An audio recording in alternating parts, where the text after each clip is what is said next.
Assalamualaikum warahmatullahi wabarakatuh. Waalaikumsalam. Innal hamdalillah nahmaduhu wa nasta'inuhu wa nastaghfiruh wa na'udzu billahi min shururi anfusina wa min sayyiati a'malina. Man yahdihillahu fala mudilla lahu wa man yudlil fala hadiya lahu. Asyhadu an la ilaha illallah wahdahu la syarika lahu wa asyhadu anna Muhammadan abduhu wa rasuluhu la nabiyya ba'dah. Amma ba'du.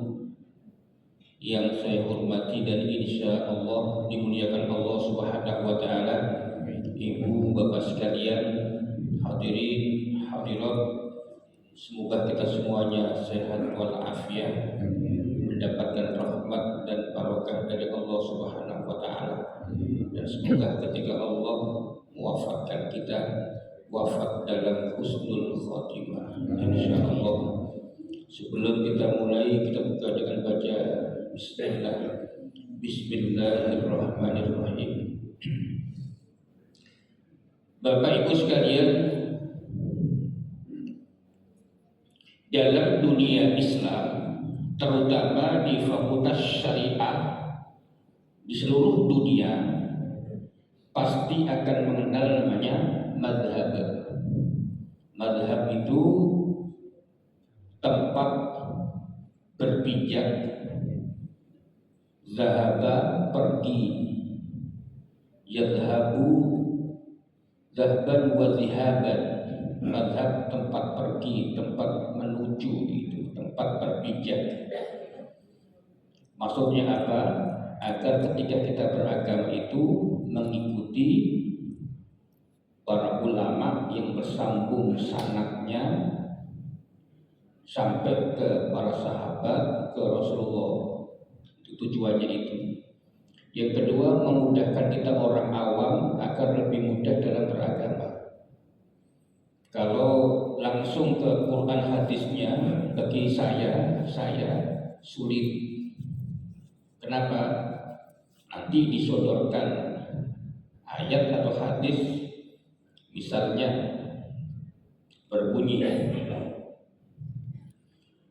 wa yas'alunaka 'anil mahiyid qul huwa adhan fa'tazilun nisaa fil mahiyid. Jauhilah wahai kaum laki-laki para wanita saat haid, menjauhi para wanita saat haid bagi kaum laki-laki. Siapa laki-laki itu? Kedua. Terus sejauh mana menjauhinya? Dalam konteks apa menjauhi? Gitu. Oh, laki-laki itu suami. Kenapa? Dari ilmu asbabun nuzul. Otomatis membuat kita hadis, nggak cukup Quran. Kemudian disodorkan hadis. Menjauhnya seperti apa Pak Taufik? Karena ada 3 hadis yang isinya berbeda dan sama-sama sahih. Yang satu menjauhinya itu seluruh anggota tubuh. Istri haid, maka sang suami seluruh tubuhnya tidak boleh disentuh dengan telapak tangan ini, bertemu kulit. Nah, ini pendapat sahabat Nabi Abdullah ibnu Abbas radhiyallahu anhu. Pendapat yang kedua, para Imam Abu Hanifah dan Imam Malik, istri haid menggunakan hadis dari Siti Aisyah radhiyallahu anha, ma baina surah ila rubbah, bahwa yang wajib dijauhi hanya tempat yang dijauhi hanya pusar sampai lutut. Pusar ke atas halal, lutut ke bawah halal. Nah, pilih yang mana kira-kira? Nah, yang ketiga, hadis Aisyah juga, sumbernya sama, Siti Aisyah. Bagaimana bunyinya? Ma yahillu lirrajuli min imra'ati wa hiya haidun. Apa yang halal bagi seorang suami terhadap istrinya yang sedang haid? Qala lahu kullu syai'in illa farjuh. Semuanya boleh kecuali tempat keluarnya darah saja. Jadi semuanya boleh kecuali itu. Nah, kita kan bingung Pak. Makanya ada mazhab gitu. Baik. Sekarang saya ajak jalan-jalan. Yang pertama mazhab Hanafi yang dinilai paling tua. Imam Abu Hanifah yang mazhab disebut Hanafi, beliau wafat tahun 70 Hijriah. Tahun 70 Hijriah. Ini termasuk ulama salaf. Nah, mazhab Hanafi ini berkembang di mana saja Pak Taufik? Satu, Turki. Kedua, India. Ketiga, Pakistan. Keempat, Afghanistan. 5, Cina. 4, sebagian Mesir. 5, sebagian Syam. 8, Afrika Barat. Ini bermadzhabkan Hanafi dari Turki, India, Pakistan, Afghanistan, Cina, sebagian Mesir, kemudian sebagian Syam dan Afrika Barat. Ini tempat mazhab Hanafi berkembang. Nah, bagaimana praktek sholat mazhab Hanafi? Yang pertama, takbirnya itu tangan sejajar dengan daun telinga. Ini Allah. Nah, meletakkannya di bawah pusar. Kalau Bapak nanti ke Mesir, Turki, pasti melihat seperti ini. Afghanistan. Nah, kami ke Afghanistan 3 kali. Ke Cina 2 kali. Nah, itu Hanafi. Terus setelah takbir, sedekapnya di bawah pusar, iftitahnya selesai, nanti baca Fatihahnya. Bismillahirrahmanirrahim. Alhamdulillahi rabbil alamin, arrahmanir rahim, maliki yaumiddin. Gitu. Bismillahnya tidak dikeraskan. Nah, terus nelunjuknya, jadi yang diajarkan lagi begini, megangnya. Bagi orang yang normal begini, maaf, jempol menindihi jari tengah. Bagi yang normal, karena saya termasuk yang tidak normal, karena kegemukan. Jadi saya praktek yang nggak normal, Pak. Jadi saya itu karena gemuk 96 kilo, inginnya kan saya 75, ini 96. Jadi kalau pas saya tahiyat itu berat. Nah, makanya pelan-pelan banget. Akhirnya ini nahan. Ini. Makanya kayak saya berat, gitu. Maka itu kayak lagi normal. Ini. Nah, memberi isyaratnya, kita baca bareng-bareng at-tahiyat. 1, 2, 3. At-tahiyyatul mubarak. Salawatu Assalamu alaika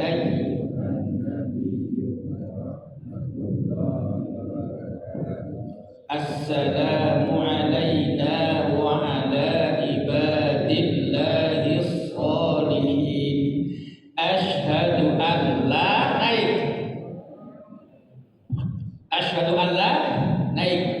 Asyhadu an la ilaha illallah.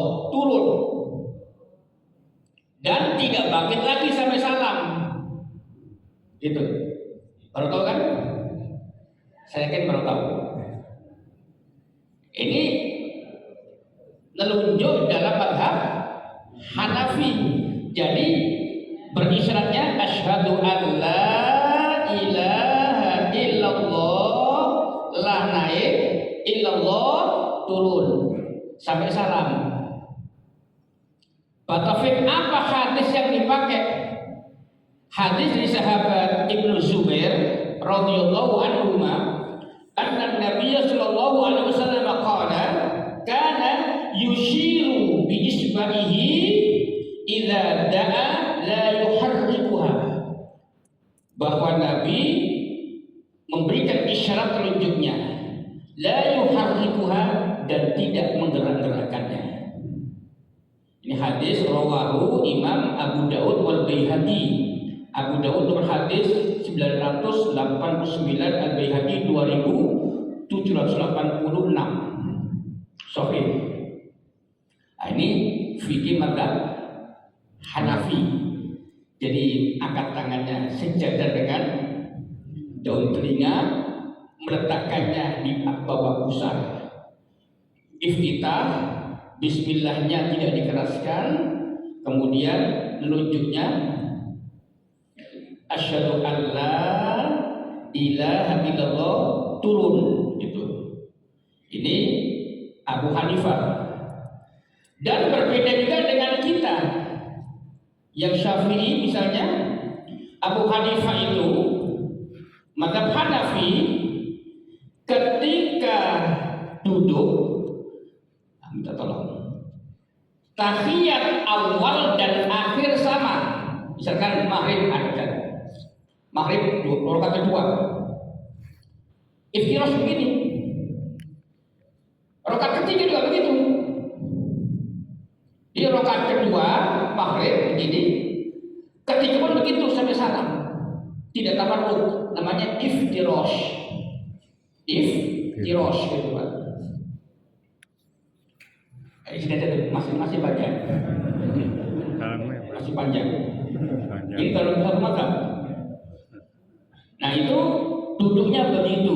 Makanya Bapak Ibu nanti kalau ke Mesir, ke Afghanistan, ke Turki, ke Cina, Syam, Afrika, jangan kaget. Kok begitu sih? Enggak usah. Kenapa? Sudah dipelajari di hari Ahad malam Senin. Tanggal berapa? 29. Itu Pak.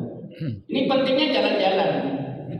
Ya kalau saya refreshing jalan-jalan ke kitab-kitab sudah. Terus refreshing bener naik pesawat sudah juga. Alhamdulillah saya baru 27 negara.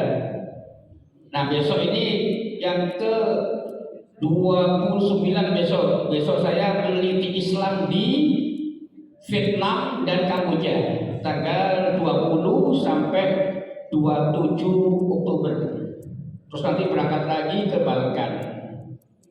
Emang saya belajar kan jalan-jalan. Itu meneliti agama dan budaya. Nah baik, sekarang mazhab yang kedua, Maliki. Yang kedua belum Maliki. Imam Malik wafat tahun 179 Hijriah, ulama salaf juga. Imam Malik. Beliau lahir sampai wafat di Madinah. Mazhabnya dulu berkembang di Madinah, tapi setelah menjadi Saudi pupus.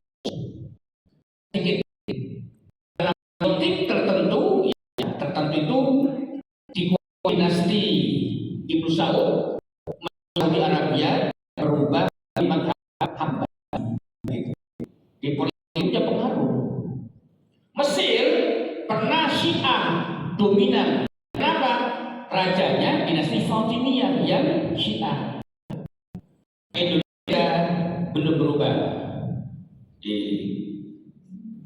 Dari zaman para ulama dahulu, sunan-sunan, Syekh Maulana Rohil, Sunan Muria yang paling itu banyak sama Syafi'i.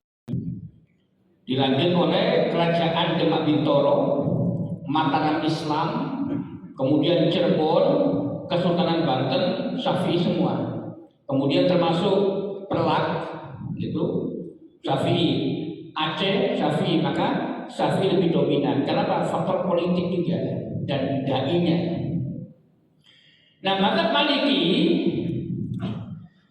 angkat tangannya sejajar dengan bahu, hadwa mangkibai kata Nabi, hatta yuhadiya mangkibai. Allah ini bukan dada, nih bahu. Nah, kalau di Muhammadiyah menyamping sedikit, Allahu Akbar. Kalau Persis depan, Allahu Akbar. Nah, meletakkan tangannya menurut Maliki ada dua. Satu di atas pusar di bawah dada dan lurus. Allahu Akbar gitu. Tapi yang paling banyak Allahu Akbar di atas pusar di bawah dada. Mazhab Maliki. Nah, kemudian tanpa iftitah batu, tanpa Allahu Akbar kabira dan tanpa Allahumma ba'id, nggak pakai, langsung Allahu Akbar, alhamdulillahi rabbil alamin, ar-rahmanir rahim, begitu prakteknya.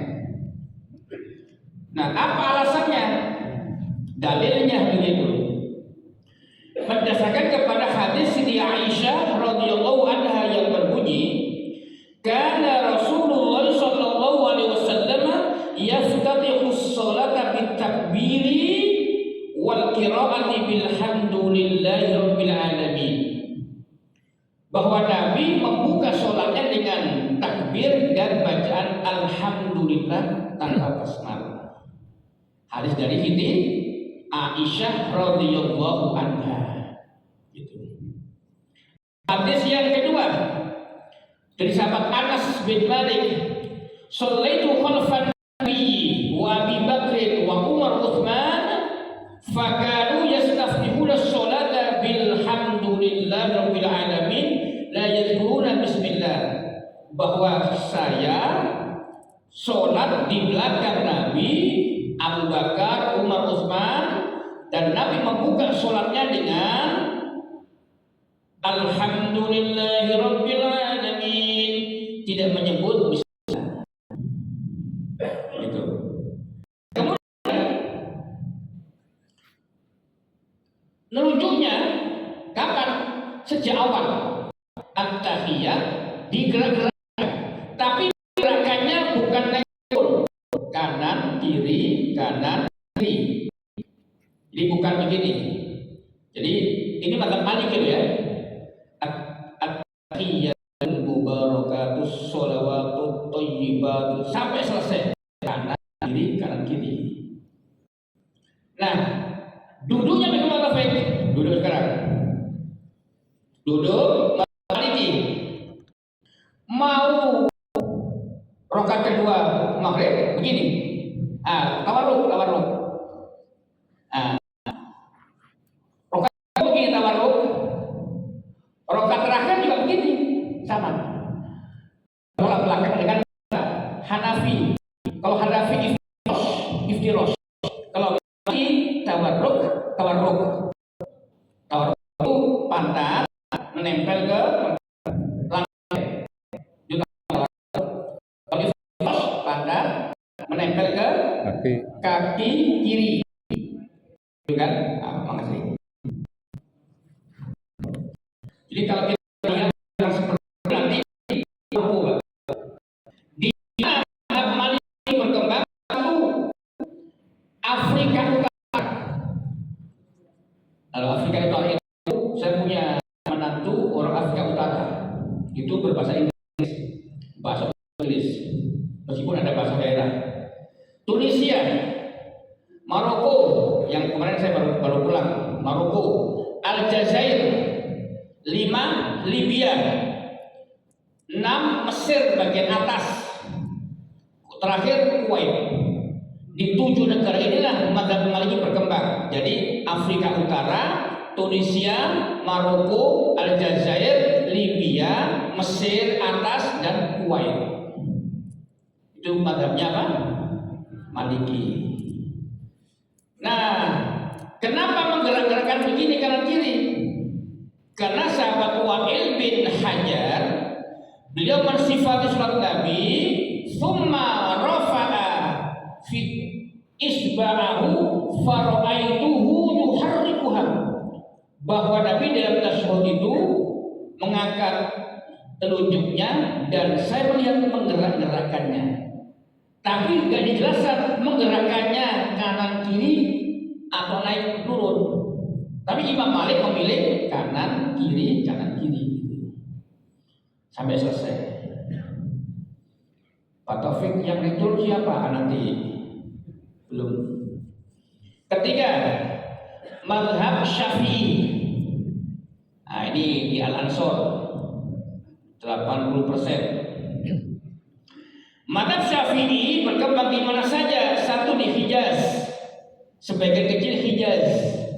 Kedua sebagian India, kemudian Somalia, 4 Bahrain, 5 Yaman, kemudian 6 Suriah, 7 Mesir Selatan, 8 Palestina, 9 Brunei Darussalam mayoritas, 10 Malaysia kebanyakan, 11 Indonesia. Nah, ini bermadzhabkan Syafi'i. Dulu sebelum menjadi Saudi di Mekah Syafi'i, Madinah Maliki. Nah, sekarang faktor politik Hambali semua. Tapi masih ada juga yang Syafi'i sedikit, Maliki sedikit gitu, Pak. Nah, mazhab Syafi'i seperti kita ikuti. Kayak tadi imamnya, Allah sejajar dengan daun telinga. Allahu Akbar. Meletakkannya di atas pusat di bawah dada. Iftitahnya Allahu Akbar kabirun. Ini wajah tua dia. Bismillahnya wajib dikeraskan. Bismillahirrahmanirrahim. Alhamdulillahi Rabbil Alamin. Sampai selesai. Nah, kemudian nelunjuknya kapan? Yaitu ketika asyhadu an la ilaha illallah turun. Sampai salam baru turun. Nah, duduknya bagaimana Pak Taufik? Duduk. Untuk sholat subuh yang hanya 2 rakaat tawarruk, gitu. Tawarruk. Untuk maghrib rakaat kedua iftirash. Rakaat ketiga maghrib tawarruk. Nah, ini mazhab Syafi'i. Itu Pak. Apa dalilnya? Dalilnya hampir sama dengan mazhab Hanafi. Apa? Kana yushiru bi isba'ihi idza la yuharrikuha. Bahwa Nabi memberi isyarat dengan telunjuknya tanpa menggerak-gerakkannya. Nah, terakhir mazhab Hambali. Imam Ahmad bin Hanbal itu wafat tahun 241. Masih tergolong ulama salaf 241. Nah, mazhab Hambali menjadi mazhab resmi Saudi. Sebagian kecil Palestina, sebagian Syria dan Irak. Makanya Syekh Abdul Qadir Al-Jilani itu bermadzhabkan Hambali. Orang kan sering dengar Syekh Abdul Qadir Al-Jilani, cucu Nabi itu bermadzhabkan Hambali. Jadi Saudi, sebagian Palestina. Palestina yang mana Pak Taufik? Palestina tempat lahirnya Nabi Isa, yaitu di Bethlehem. Tepatnya di Masjid Umar bin Khattab, dekat gereja Nativity yang pernah saya sampaikan dulu di sini. Nah, kalau di Masjidil Aqsa itu Syafi'i. Jumatan ada 2 kali, habis sholat zikir bareng, doa begitu, subuh kunut. Nah, itu kalau di Masjidil Aqsa. Tapi ada yang unik, Pak. Pas rakaat atau Jumat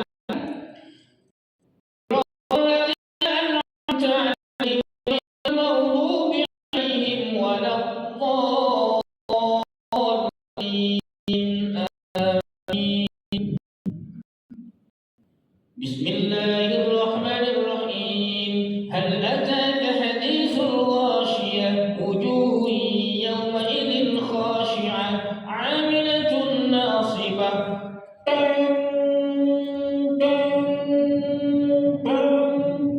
Hampir 1 menit. Dari mana suara itu? Dari gereja Nativity. Gereja Makam Kudus. Gereja Makam Kudus. Nah, kalau subuh di Masjid Umar bin Khattab, rakaat kedua, Shiratal ladzina an'amta 'alaihim ghairil maghdubi 'alaihim waladdallin. Amin. Sana kami bismillah karena mazhabnya Hambali. Sayaqulu as-sufaha'u minan nasi ma wallahum. Begitu. Subuh rakaat kedua. Jangan percaya ngajak saya ke sana. Ya biar tahu. Biar yakin gitu, oh ya Pak Taufik ya nimpun gitu loh. Itu sana kan 2 minggu aja. Nah, jadi mazhab Hambali itu prakteknya subuh 2 rakaat duduknya iftirosh gitu. Jumatan iftirosh kan 2 rakaat aja kan. Tapi untuk maghrib 3 rakaat ketiga tawarruk gitu. Jadi perpaduan antara Syafi'i dan Hanafi, Hambali gitu. Nah, kalau untuk baca Fatihahnya perpaduan dengan Hanafi. Nah, meletakkan tangannya, takbirnya itu boleh 2. Dalam mazhab Hambali boleh sejajar dengan daun telinga, boleh deh sejajar dengan bambu. Jadi Allah atau Allah. Meletakkannya juga 2. 1 Allahu Akbar di atas pusat di bawah dada. Yang kedua Allahu Akbar gini di bawah pusat. Makanya nanti bapak kalau umroh silakan bapak ibu, kalau ibu susah, bapak-bapak umroh ikut sholat di Masjidil Haram di belakang imam samping begini biar tahu. Oh begitu ya, gitu. Bisa kelihatan. Lah saya kan 4 tahun di sana, lihat. Oh gitu. Untuk oh iya benar kata Pak Taufik begitu. Jadi boleh begini, boleh begini. Di mazhab Hambali. Nah, kapan nunjuknya? Yaitu at-tahiyat naik. At-tahiyat diangkat dan menggerak-gerakkannya setiap ada lafzul jalalah lafaz Allah. Naik turun. Contoh, at-tahiyatul mubarakatus shalawatut thayyibatu lillah. Itu. Asyhadu an la ilaha illallah wa asyhadu anna Muhammadar Rasulullah. Itu. Allahumma shalli ala Muhammad wa ala ada kan? Apa gerak? Ada. Pokoknya setiap ada lafaz Allah gini gerakan. Itu Pak. Kalau nggak ada lafaz Allah enggak at-tahiyatul mubarakatus shalawatut thayyibatu lillah gitu. Ini mazhab apa? Hambali sampai salam. Nah, itulah 4 mazhab. Makanya yang hari ini ngangkatnya masih begini. Perlu kan? Saya nggak tahu jawab. Saya nggak tahu jawab. Tapi umpama Bapak Ibu, Pak Taufik ada hadisnya, kasih tahu saya. Nanti kalau benar saya traktir mau makan di mana? Nah ini serius. Karena saya lihat orang begini. Kok enteng banget.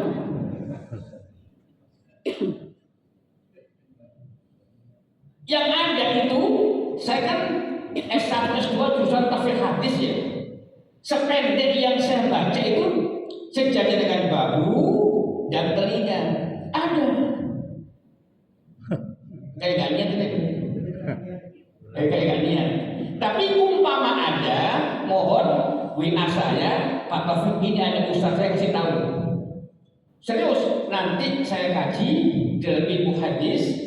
Kalau jika benar-benar ada yang ngasih tahu, saya traktir mau makan dina yang paling enak. Serius, yang penting masih Bekasi. Itu. Termasuk yang nggak ada begini. Allah. Nggak ada begini. Allah. Kebalikannya begini. Jadi yang ada itu 1, 2, 1, saya jajarkan bahu, nyamping, silakan, atau telinga, nah itu silakan. Nah, angkat tangan di atas pusar, di bawah dada, di bawah pusar, atau begini. Ada yang nanya, Pak Taufik saya lihat di kantor begini, ya kan? Siapa itu? Yaitu Imam As-Sun'ani. Imam siapa? As-Sun'ani, pensyarah kitab Bulughul Maram. Nama kitabnya Bulughul Maram Subulus Salam. Nama kitabnya Subulus Salam, tafsir Bulughul Maram. Nama imamnya As-Sun'ani, wafat tahun 1135 Hijriah, ulama modern. Dan diikuti oleh Syekh Albani. Gitu. Di ulama salaf yang 4 nggak begitu. Antara di atas pusar, di bawah dada, atau di bawah pusar. Nah, Imam As-Sun'ani, pensyarah kitab Bulughul Maram, nama kitabnya Subulus Salam, itu boleh begini. Di dada. Tidak. Tapi bukan ini. Bukan yang dada, pas begini dada. Itu. Oh, nah ini baru nggak boleh. Nah, inilah perbedaan tapi masih dalam koridor. Nah, gitu. Jadi tidak perlu itu masalah itu. Kenapa? Masih dalam koridor syariat. Yang tidak boleh itu begini. Allah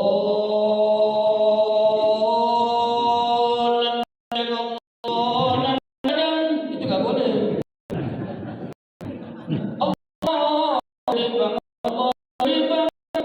Nah, ini pernah terjadi di Turki, Pak. Serius.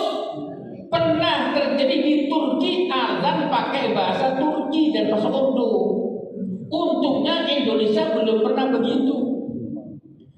Tapi praktek sholat pakai bahasa Indonesia pernah dipraktekkan di Malang, Jawa Timur oleh mantan petinju tingkat nasional. Allah Maha Besar. Dengan menyebut nama Allah yang Maha Pengasih lagi Maha Penyayang. Segala puji bagi Allah Tuhan Pencipta alam semesta. Allah yang Maha Pengasih lagi Maha Penyayang. Hanya Engkau doa kami itu tapi belum nyampe. Jadi mana benar boleh salah. Agar apa? Kita tidak mudah memvonis orang lain salah. Kita meyakini bahwa kita benar, harus jangan ragu-ragu, tapi jangan memvonis orang lain yang berbeda dengan kita salah. Gitu. Nah yang salah begini, ayo maaf. Ini pasti salah. Nama samaran aja. Nama samaran. Anggap namanya Gatot.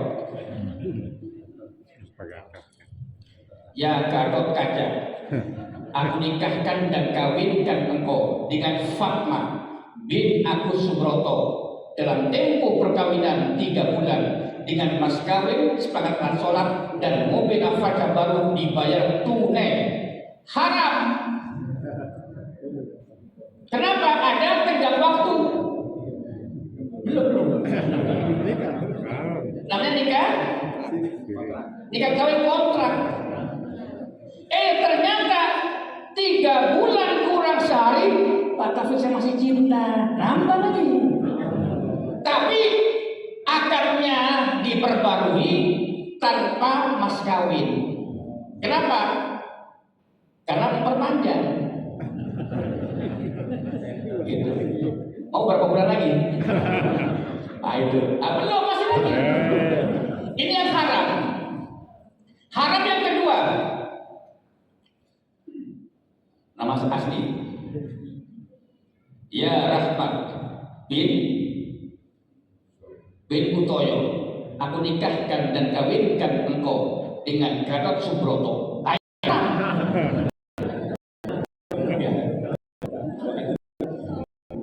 Jadi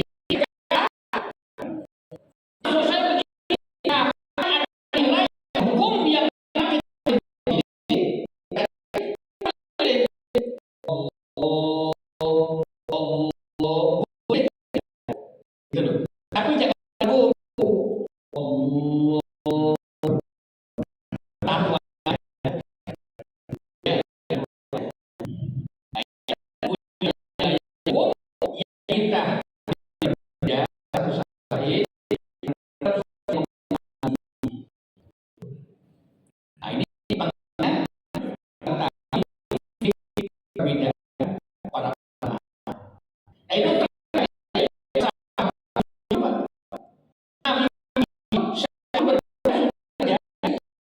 sudah terjadi. Makanya jangan kaget. Ini bikin sholat tuh ya. Contohnya tentang mana onta berbeda para ulama. Kalau sapi untung sapi tengah-tengah. Di sapi mana yang utama, sapi atau enggak? Yang jelas para ulama adalah mana yang utama, onta atau kambing. Gitu. Nah, di sini Malik berpendapat bahwa kambing lebih utama ketimbang onta. Nah, repot Indonesia. Kapan utamanya kita? Bang onta nggak boleh dipotong. Sementara Imam Syafi'i onta lebih utama ketimbang kambing. Kenapa berbeda? Karena Nabi ketika menyebut kurban kadang satu. Nahadna ma'a Rasulullah sallallahu alaihi wasallam amal Hudaybiyati al-badanata an sab'atin wal baqar an sab'atin wa syatin li wahidin, bahwa Nabi berkorban dengan seekor onta besar untuk 7 orang, sapi 7 orang, dan kambing 1 orang. Sapi aman, kenapa? Tengah-tengah.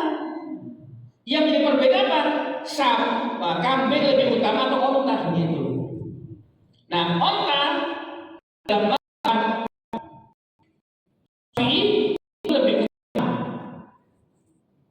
Itu perbedaan pendapat ulama. Jadi tadi saya bilang bahwa mazhab misalkan Hanafi di Turki, India, Pakistan, Afghanistan, Cina, Mesir sebagian Syam, Afghanistan akan penyebaran agama dunia itu tidak bisa. Maliki, Afrika Utara, Indonesia, Maroko, Aljazair, Libya, Mesir atas dan Kuwait kita tahu. Nah, kemudian mazhab Syafi'i di mana?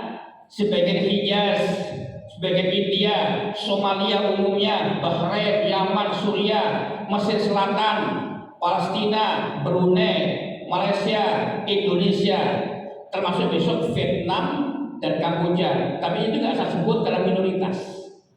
Nah besok saya ke sana, minoritas sana. Nah, Hambali di mana? Saudi Arabia, sebagian Palestina, Syria dan Irak. Nah, Irak itu mayoritas Hambali.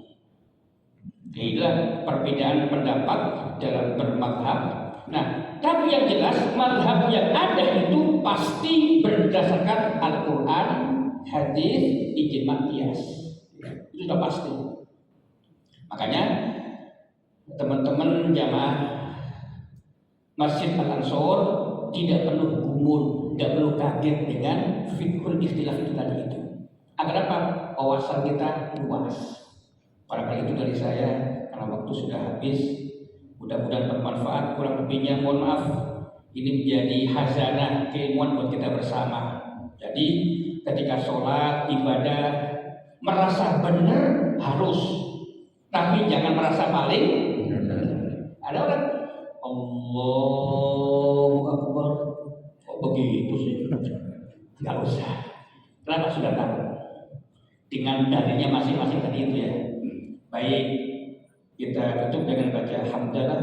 Alhamdulillahirabbil alamin. Subhanakallahumma wa bihamdika asyhadu an la ilaha illa anta astaghfiruka wa atubu